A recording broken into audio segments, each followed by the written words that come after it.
आपका वीडियो में स्वागत है। और ये मेरा जो वीडियो है, हमारा जो वीडियो है जिस पे अब हम चर्चा करने जा रहे हैं, ये पंप हाउस में इलेक्ट्रिक कार्य करते समय सुरक्षा संबंधी आवश्यक निर्देश के बारे में है, आवश्यक गाइडलाइन के संबंध में है। इसकी चर्चा में अपन ने सबसे पहले हमने फर्स्ट वीडियो में इसकी जो है वो डिस्कशन किया था। आज उसी की निरंतरता में ये जो तीसरा वीडियो है वो हमने सुरक्षा संबंधी आवश्यक निर्देश, ध्यान रखने योग्य मुख्य बिंदु, पंपिंग मशीनरी का जो हम काम करते हैं ऑपरेशन एंड मेंटेनेंस के तहत, तो हमें जो है इन चीज़ों का ध्यान रखना चाहिए, जिसकी हम चर्चा पुनः करते हैं। ये वीडियो बनाने की आवश्यकता इसलिए पड़ी है कि हमारे जो कर्मचारी भाई हैं या हमारे जो कर्मचारी जो ऑपरेशन एंड मेंटेनेंस का कार्य करते हैं, उनको जो हमारे केंद्रीय सेंट्रल गवर्नमेंट या केंद्रीय सरकार के द्वारा जो भी मैनुअल के अधीन आने वाले जितने भी आवश्यक निर्देश और गाइडलाइन हैं, उनका इसमें समावेश किया गया है। और उसके अनुसार जो है वो हमारे जो स्टाफ है उसको ये जानकारी दी जा रही है कि उनको कार्य करते समय क्या क्या चीज़ें की ध्यान रखने योग्य बिंदु होते हैं जिनको उनको ध्यान रखना चाहिए, और काम करते समय इसकी विशेष पालना भी करनी चाहिए। तो आइए हम वीडियो को शुरू करते हैं। पिछले वीडियो में हमने ये चर्चा करी थी कि जो है वो गमबूट होने चाहिए और तार नेकेड नहीं होनी चाहिए, और जो है काफ़ी और जो है कि जितने भी आवश्यक निर्देश थे, मीडियम वोल्टेज, मेंस जो है, और इसकी हमने पहले चर्चा की थी। उसी के आगे करते हुए हम बता रहे हैं कि विद्युत गतिविधियां करते समय हमेशा सुरक्षित स्थान पर रहकर कार्य को करें, कहीं गिरने की संभावना न हो, आगे पीछे होने पर चालू लाइन के उपकरण से आपका स्पर्श ना हो, हमेशा सुरक्षा के लिए दूसरों पर विश्वास ना करें। इसका मतलब ये हुआ कि हम जो भी इलेक्ट्रिक जो एक्टिविटीज़ हम करते हैं तो हम ऐसे स्थान पर खड़े रहें जो सुरक्षित हो। ऐसा नहीं हो कि हम थोड़ा सा आगे पीछे हो और कोई भी इलेक्ट्रिक अप्लायंस जो है या कोई जो है स्पर्श हो जाए और अनावश्यक रूप से हमें उसका नुकसान उठाना पड़े। तो इसका हमें हमेशा ध्यान रखना है।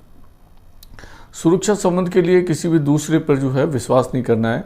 कोई कुछ भी कह सकता है, तो इसलिए हमें उसका ध्यान नहीं रखना है, विश्वास करना। बिजली गिरने की संभावना पर सारे विद्युत व्यवस्था को बंद कर देना चाहिए। जब स्टाफ को ये लगे, पंपिंग स्टाफ को, कि भाई कोई बिजली गिरने की संभावना हो, तो हमें बाहरी जो विद्युत व्यवस्था है उसको बंद कर देना चाहिए। हमेशा सावधानी बरतने कोई आदत के रूप में ढालें। ये बहुत अच्छी बात है कि कोई भी कर्मचारी जब विद्युत कार्य को संपादित करते हैं तो उनको ये ध्यान रखना चाहिए कि हम जो भी एक्टिविटी करते हैं उसको एक सावधानी से करें और इसको हम एक हैबिट के रूप में कल्टीवेट करें। तो खतरे की सूचना के बोर्ड लगे होते हैं, डेंजर नोटिस, चेतावनी बोर्ड, सिग्नल, इन सभी को ध्यान में देखना व पालन करना एवं दूसरों को भी पालन कराना चाहिए। आपने देखा होगा कि ट्रांसफार्मर है या बड़े बड़े जो विद्युत इंस्टॉलेशन होते हैं, वहाँ पे एक चेतावनी बोर्ड लिखा होता है, दूर रहिए या डेंजर या इस तरह से। तो उसको देख के हमें ये समझ जाना चाहिए कि ये जो है ये खतरनाक है और अनावश्यक हम इसके नज़दीक नहीं जाएं और कोई भी छेड़छाड़ नहीं करें, नहीं तो कोई भी हानि उठानी पड़ सकती है। चेतावनी बोर्ड उसके इसीलिए लगाए जाते हैं। तो हमें इस चीज़ का ध्यान रखना है, इसकी पालना करनी चाहिए, और जो और भी हमारे साथ हो उनको भी इनकी पालना करानी चाहिए। विद्युत व चालू लाइन में कार्य करते समय अन्य व्यक्ति से बात ना करें। जब हम कोई भी विद्युत का कार्य करते हैं तो ये नहीं है कि हम आपस में एक दूसरे से बात कर रहे हैं। इससे क्या है, एक तो आदमी का ध्यान भटक जाता है और वो कोई भी जो है उसकी लापरवाही हम बरत सकते हैं। इसलिए कार्य करते समय कंसंट्रेट होकर काम करें और उसमें पूरा फोकस होकर काम करें, जिससे हमारे कार्य अच्छी तरह से संपादित हो सके। किसी भी व्यक्ति को इलेक्ट्रिक शॉक लगने पर कोई इंसुलेटर विद्युत अवरोध व्यवस्था ना हो तो उसे बजाय हाथ के पैरों से इस्तेमाल करें, न कि हाथ का। ये एक बहुत अच्छी बात है कि अगर किसी व्यक्ति को कोई इलेक्ट्रिक शॉक लग जाता है, क्या है कि हम सारी सावधानी बरतते हैं, लेकिन इन केस कभी ऐसा भी हो जाता है कि आदमी को पता नहीं रहता और कोई विद्युत झटका या उसको इलेक्ट्रिक शॉक लग जाए, तो उसमें क्या करना चाहिए कि उस समय कि कोई भी इंसुलेटर अगर विद्युत अवरोध व्यवस्था आसपास नहीं हो तो उसे बजाय हाथ के पैरों से जो है वो उसको इस्तेमाल करें, न कि हाथ का। किसी भी उच्च वोल्टेज पर कार्य करते समय बाएं हाथ को पॉकेट में रखें। इस बात का ध्यान रखें कि बाएं हाथ का स्पर्श किसी भी चालू तार, मेटेलिक केसिंग उपकरण की मेटेलिक पोल या क्रॉस आर्म से नहीं होना चाहिए। ये भी हमें ध्यान देना है कि जब हाई वोल्टेज पे हम कार्य करते हैं तो कभी भी लेफ्ट हैंड से काम नहीं करना चाहिए। ये क्या है कि गाइडलाइन है, लेफ्ट हैंड को हमेशा पॉकेट में रखें और जो है किसी भी बाएं हाथ से कोई वायर को या कोई मेटेलिक केसिंग हो या उपकरण हो या मेटेलिक पोल हो या क्रॉस आर्म हो, उससे हमें स्पर्श बाएं हाथ से नहीं करना चाहिए। विद्युत कार्य करते समय ऑपरेटर को इस बात का ध्यान रखा जाए कि फर्श पर रबड़ मेटिंग हो और ऐसी जगह पर खड़े रहकर कार्य करे जिससे कार्य करते समय आपका सिर चालू लाइन या उपकरण से स्पर्श ना हो सके।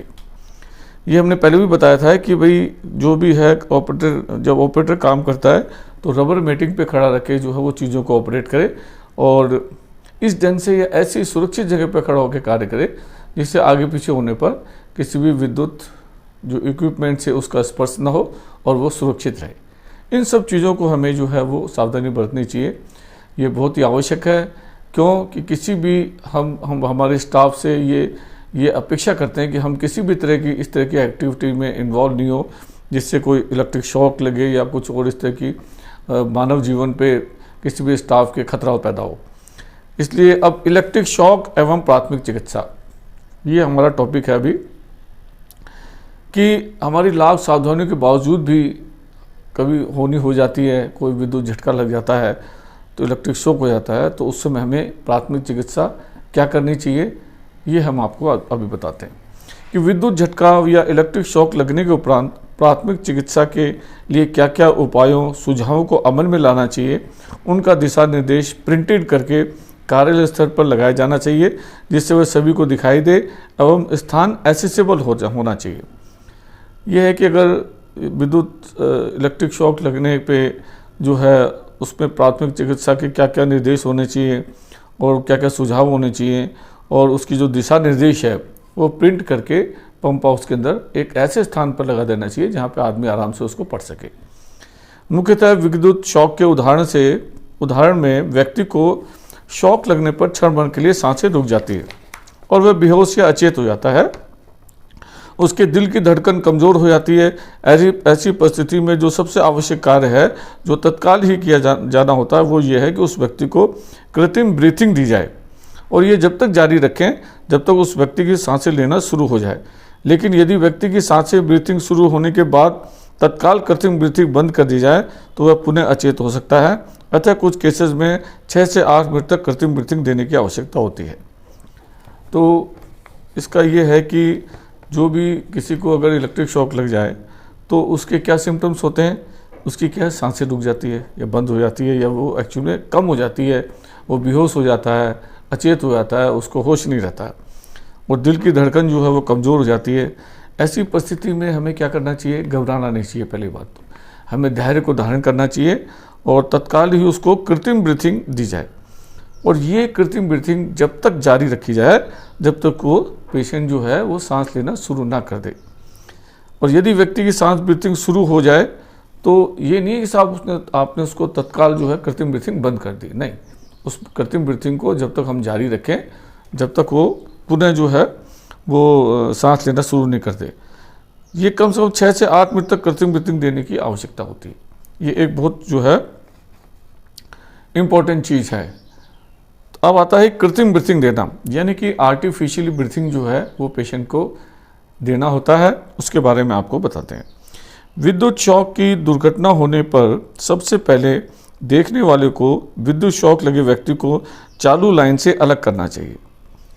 सबसे पहले तो हमें क्या करना है कि अगर पेशेंट के अगर इलेक्ट्रिक शॉक लग गया तो उसको जो चालू लाइन है उससे उसको हम अलग करें। इस जैसे कि मेन स्विच ऑफ कर दें, बॉडी को लकड़ी की स्टिक द्वारा अलग करके, यदि लकड़ी की स्टिक ना हो तो सूखे कपड़ों का प्रयोग कर सकते हैं, करना चाहिए, जैसे कोट है, शर्ट है, यानी कि बॉडी को बिना छुए हुए उसको चालू लाइन से अलग करना चाहिए। यानी कि जैसे कोट है, शर्ट है, इसको हम उपयोग में ला सकते हैं। अगर हमारे आसपास कोई स्टिक नहीं हो या लकड़ी की कोई वो नहीं हो जिससे हम बॉडी से वायर को उसको अलग कर सकें, और या मेन स्विच जो है वो हम करने की स्थिति में नहीं हो, तो सबसे पहले हमें ये करना चाहिए। यदि प्रभावित व्यक्ति के कपड़ों से किसी तरह की चिंगारी या आग हो तो उसे तुरंत बुझा देना चाहिए।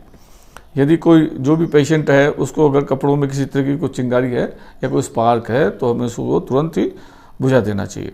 प्रभावित व्यक्ति की सांस ब्रीथिंग को चेक करना चाहिए, यदि नहीं है तो उसको तुरंत कृत्रिम ब्रीथिंग शुरू करना चाहिए जब तक मेडिकल सहायता नहीं आती हो।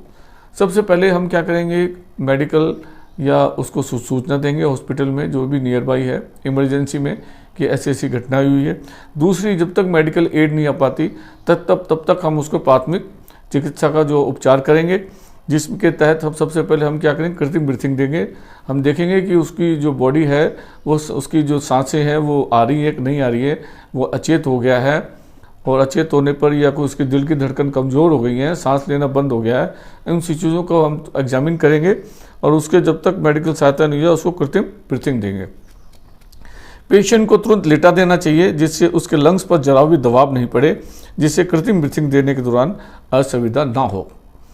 पेशेंट को ऐसी अवस्था में तुरंत लेटा दें उसको अच्छी तरह, और उससे उसके लंग्स पर जरा भी दबाव नहीं पड़े, इससे कृत्रिम ब्रीथिंग देने के दौरान जो है कोई असुविधा ना हो।